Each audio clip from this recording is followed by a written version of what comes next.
everybody. Drew Stevens here with another episode on this podcast of Wisdom to Wealth.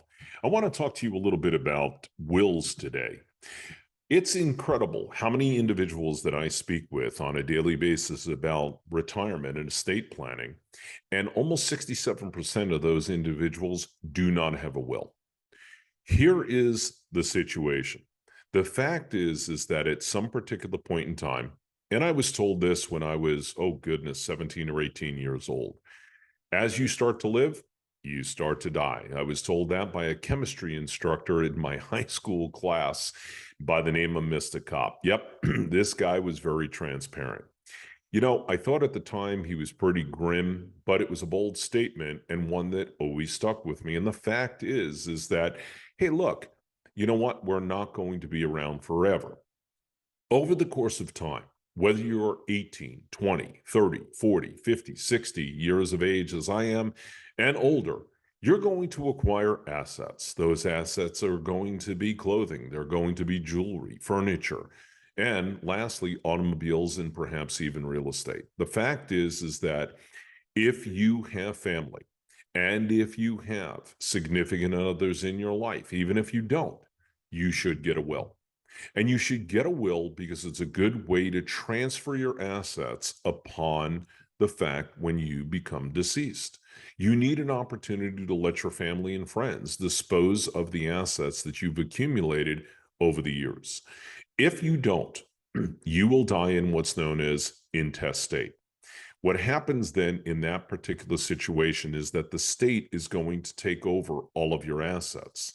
And at that particular point, they will be in charge of what happens to all of your jewelry, all of your furniture, your home, your automobiles. And I'll add a couple of kickers into this. If you have children, whether they need special needs or not, and they're under the age of 18, the state will take that over. In addition to that, in some states, and there's only very few, but you may have to pay an inheritance tax. The fact is that you do not want to leave your family having to pay for taxes upon your death. What you're wanting to be able to do is take care of everything. And by the way, from time to time, that even includes pets like Blue and Tank and even Bandit that I happen to have here.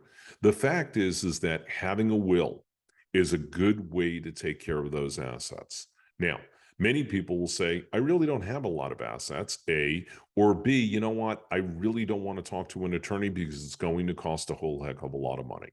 The fact is that wills really don't cost a lot of money.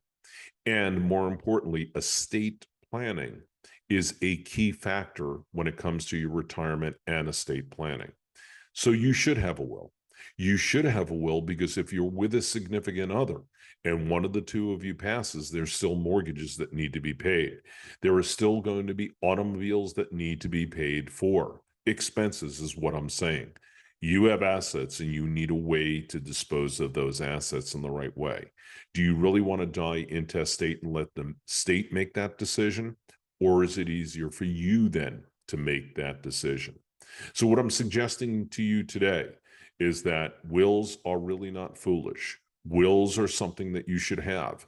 And I will add a trust into that.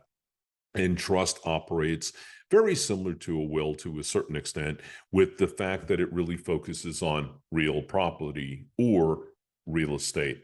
Listen, there's a lot on this subject, and there's a lot that I can tell you about.